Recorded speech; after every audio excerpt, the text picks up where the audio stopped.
Normalement, dernière partie de ce test du Galaxy S.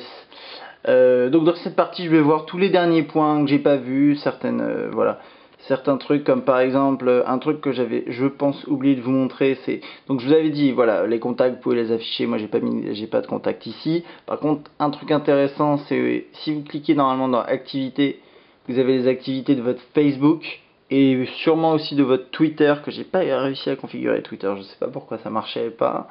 Si vous voulez, va falloir avoir un peu d'imagination. En fait, quand vous avez un contact sur le Galaxy S, vous pouvez l'associer à pas mal de choses. Vous pouvez l'associer à un compte Facebook.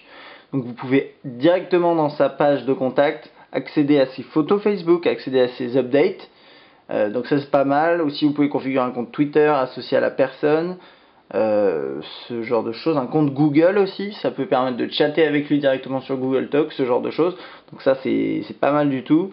D'ailleurs, alors on va passer en vue tous les quelques points qu'on n'a pas vus. Donc ici en fait, il y a un e-reader, un e-book reader Aldico qui s'appelle Aldico qui est préinstallé, tout est préinstallé.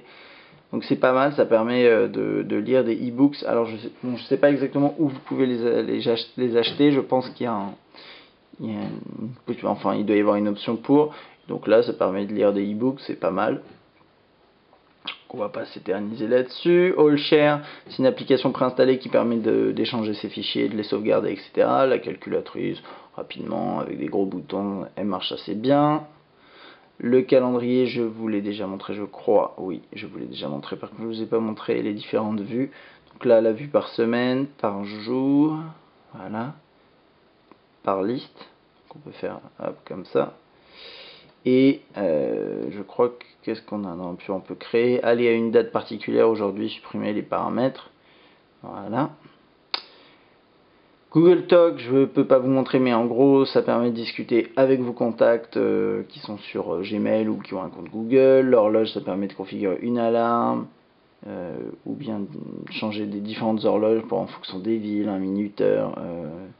C'est pas mal, voilà, vous le lancez, vous le stoppez, etc. Donc pas mal de petites fonctions. Finalement, c'est des trucs qu'on retrouve pas tout le temps dans des smartphones parce que parce que les constructeurs oublient de les intégrer ou pensent que ça intéresse personne. Et là, elles y sont.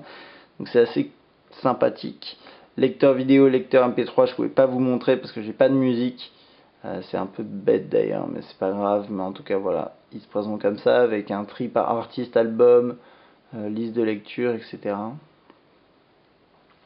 Ok pour cette partie. Donc le market, vous le connaissez, enfin, c'est Android Market, on peut télécharger des applications quand ça fonctionne, etc.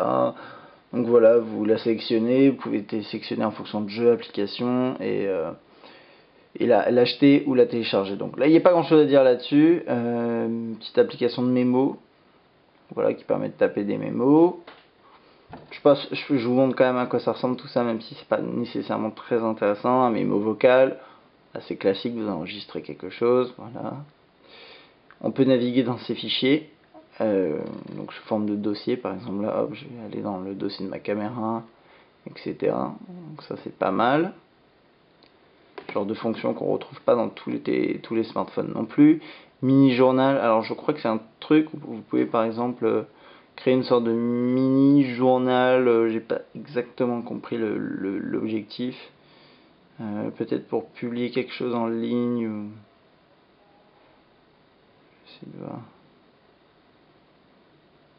Ouais, créer un mémo et ensuite peut-être l'enregistrer pour voir un peu au jour le jour ce qu'on fait, essayer d'avoir un suivi, je pense, je sais pas, une sorte de mini blog. Je suis pas sûr exactement de ce que vous pouvez faire, mais enfin bon, faudra creuser. Mon quotidien, alors il y a aussi un widget pour ça. Donc là je l'ai configuré pour me donner la météo de Paris, donc avec AccuWeather.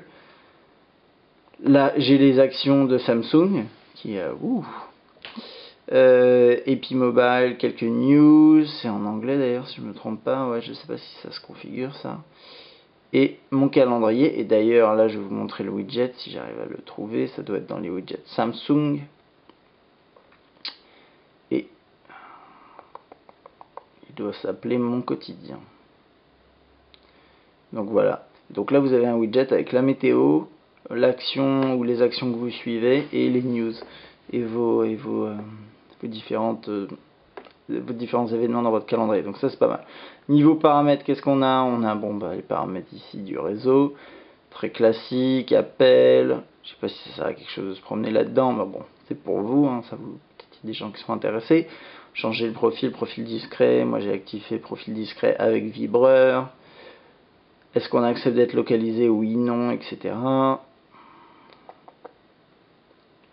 Est-ce qu'on veut pouvoir installer des applications ne provenant pas de l'Android Market? C'est coché par défaut, c'est pas mal. Des modes de développeur aussi avec le débogage USB. Confidentialité, donc c'est par là qu'on passe pour établir les paramètres par défaut, ce que je ne vais pas faire. Puis ensuite la mémoire, rechercher paramètres de langue, accessibilité, date et heure, et voilà.